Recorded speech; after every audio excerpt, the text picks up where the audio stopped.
আমাকে আমন্ত্রণ জানিয়েছেন অর্থাৎ প্রতিশব্দ বন্দ্যোপাধ্যায়, তাকেও আমি ধন্যবাদ জানাচ্ছি। আমি আমন্ত্রিত হয়ে এখানে আমি ধন্য।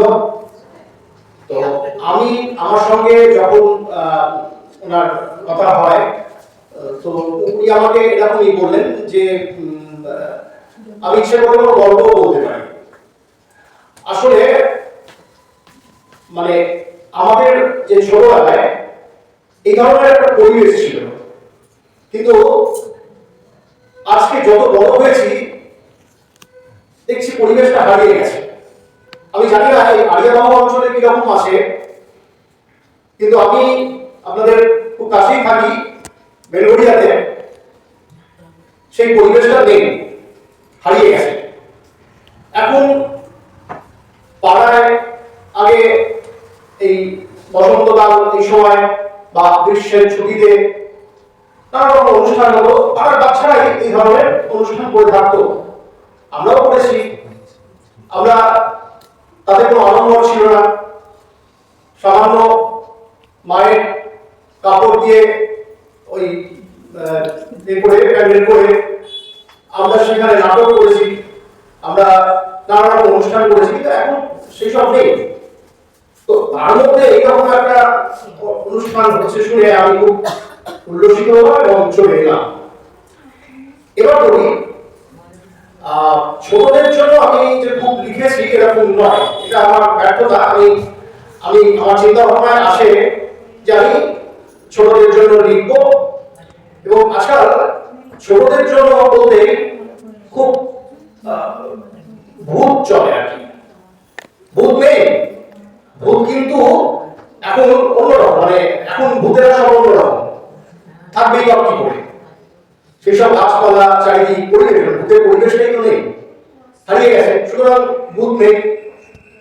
তো এখন যে বই চলে, যে বই মেলা হতো, বই মেলাতে আমি দেখেছি যে ভূতের বই বেশি বিক্রি হয়, ভূত, রাক্ষস, ইত্যাদি এলাকাটা এগুলো বই কিন্তু বিক্রি আছে।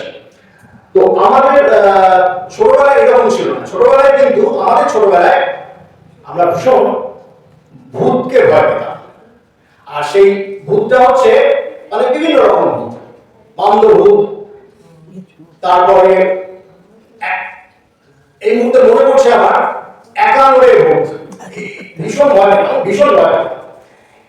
তারপর যখন একটু বড় হলাম প্রায় ওই আর কি আমার ওইতে যখন হলো, সেটা হচ্ছে 1975, আমি তখন 14-15 বছর বয়স।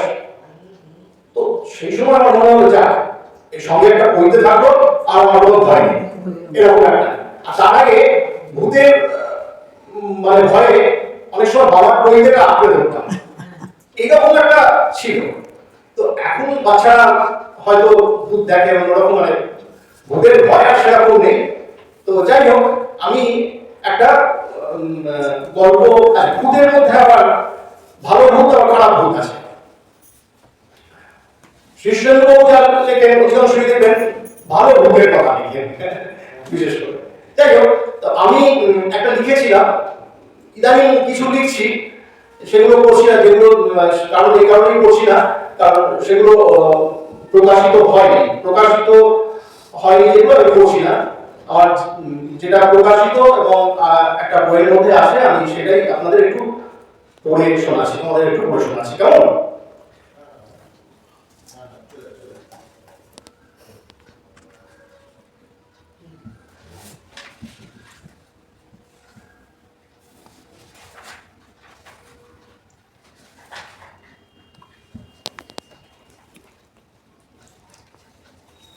আমিও একটা স্কুলে পড়াতাম, প্রসঙ্গত বলি।